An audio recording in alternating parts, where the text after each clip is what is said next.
Hi, in this video we're going to be using our pattern directions in order to figure out how to lay out our pattern pieces onto our fabric. So let's get started. So here we have the instructions that came with the pattern that we're going to be using. So I know this looks overwhelming, but basically this just is broken down into the size of pattern you may have cut out or the width of the fabric. So you basically only need to look at one of these depending on what you have. Also, you need to look at the keys that the directions use. Usually if it's shaded, that indicates the right side of the fabric. And the right side of the fabric is the fabric that has the print on it or is on the outside, so you'll see it once it's finished. If it's solid white, that's usually the wrong side of the fabric, which means it's going to be underneath whatever your garment or whatever you made, so you're not going to see it. So here we have salvages and fold. This means that your fabric is going to be folded in half, and this end is where the fold is when you fold it. The salvage is just the raw edge all the way around. So it's not folded here, it's just only folded on one side. So also they have, you'll see shaded pattern pieces and then white pattern pieces. Now the shaded pattern piece, which they've indicated, is the print side on the pattern is upside down. So all it means is they just flipped it so it would fit better onto the amount of fabric that we have here. Now you also see that there are arrows on each of these pieces. These arrows indicate the direction in which you want to lay the fabric. So you can lay these pattern pieces any which way you want. As long as the arrows are going the same way, you're going to be fine. Now they just put it this way because this is the most economical way to lay it out for the amount of fabric that they ask you to get, so you can get the most of it and make sure that you get all your pieces on there. So if we flip number 4 over here and put 2 over here, it might not work out in the end. Now the reason why you want all these arrows to be facing the same way is because of a thing called nap. Now nap, spelled N-A-P, is a fabric that has some sort of texture to it. This would be like velvet or corduroy or something like that. If it's a cotton and it doesn't really have anything, then that's called without nap. So you don't really have to worry about it as much unless the pattern has a direction on it, in which case you need to follow this rule as well. If I happen to put 1 with the arrow going this way, and then kit number 2 and put the arrow this way on a piece that is velvet, when you sew the pieces together, it'll actually look like 2 different colors. It's like when you rub your hand on the carpet, it'll look like maybe 2 different shades of gray or 2 different shades of brown when you're vacuuming or whatever. So that's why they call it nap, and the arrows need to face the same way. So when you sew it together, it actually looks like it's the same fabric and the same color. So this first one is for 44 to 45 inch fabric. That's the width of your fabric, but only for size 8. So this is for if you were the smaller size.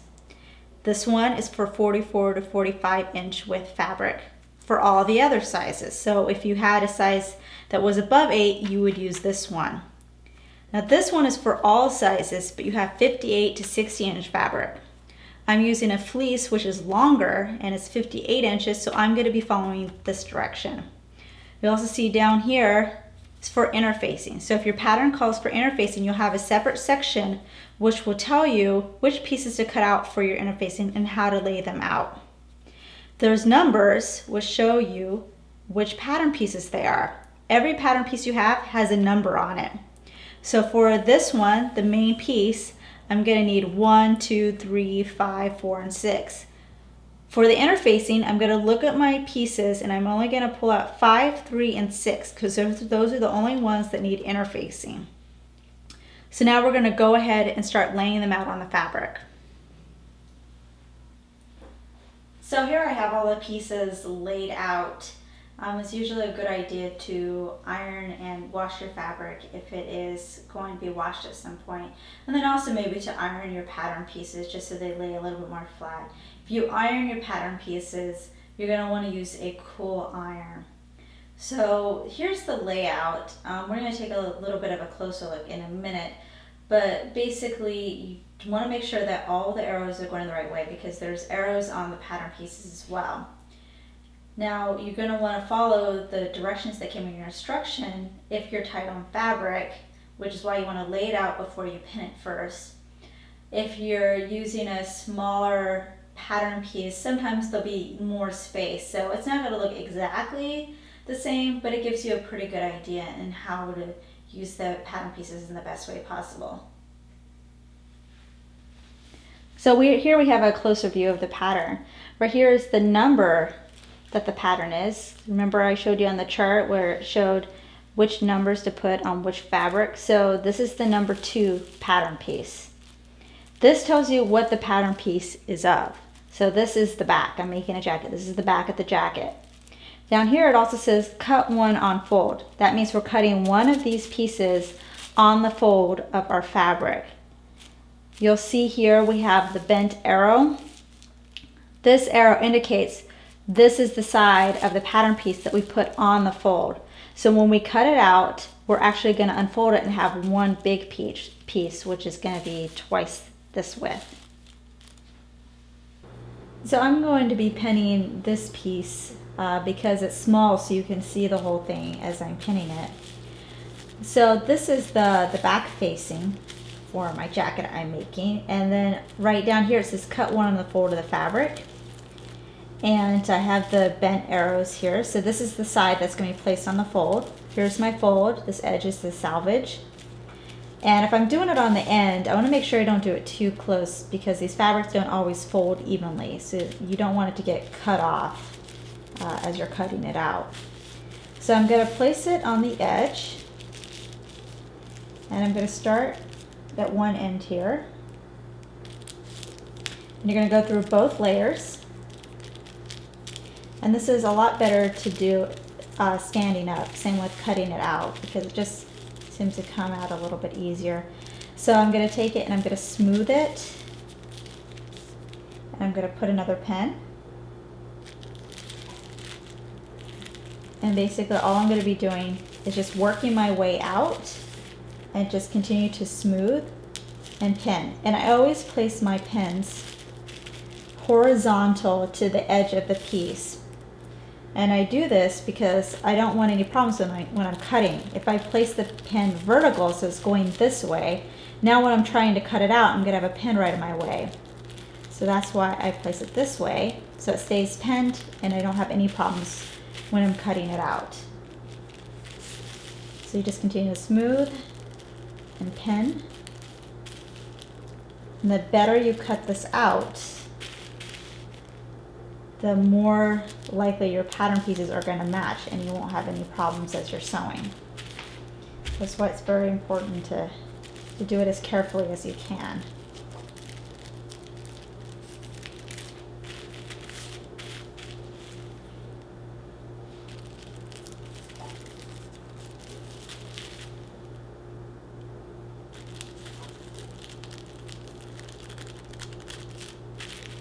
So once I've gone all the way around, I'm going to do all my other pieces and then I'm going to start cutting out these pieces. So my pieces are pinned. I'm going to start cutting this out. Just to make it a little easier for me, I'm going to roughly cut it out. So it's just a little bit easier to handle. See, my hand's going kind of an awkward pose there.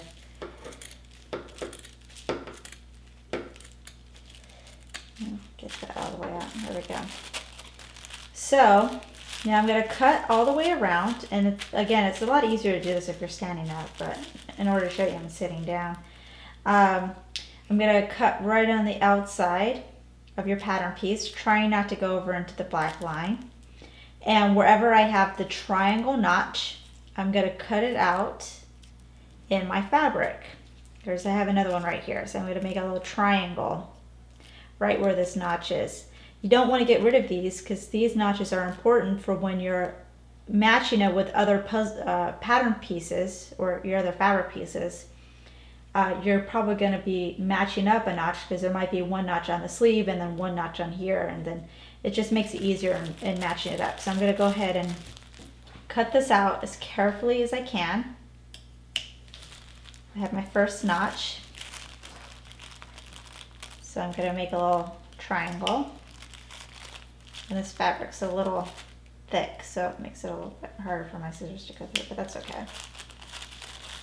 Okay, so I have the notch, and then I'm just gonna continue on.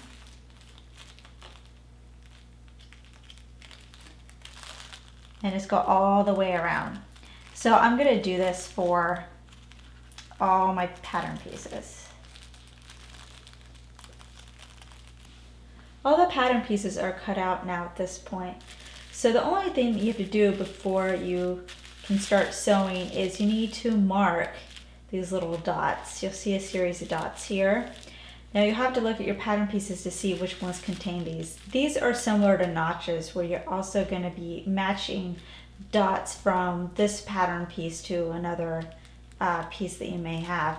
So in order to mark it, you're going to need a fabric marker or chalk.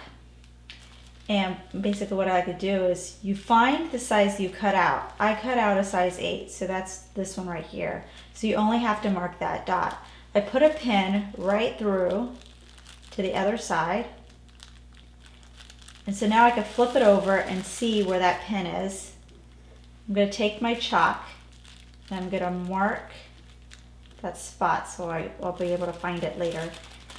And then lift this up and mark it on the other side. So basically all your marks, because this is still folded in half, is on the wrong side of the fabric. So we're not marking on the inside, which is the right side of the fabric, but on the wrong side. So after I take out my pin, I'm able to mark again a little bit easier. So I'm gonna flip this over and mark on the back. So you're gonna wanna look at all your pattern pieces that you cut out and make your marks. And then after you do that, then you can start sewing.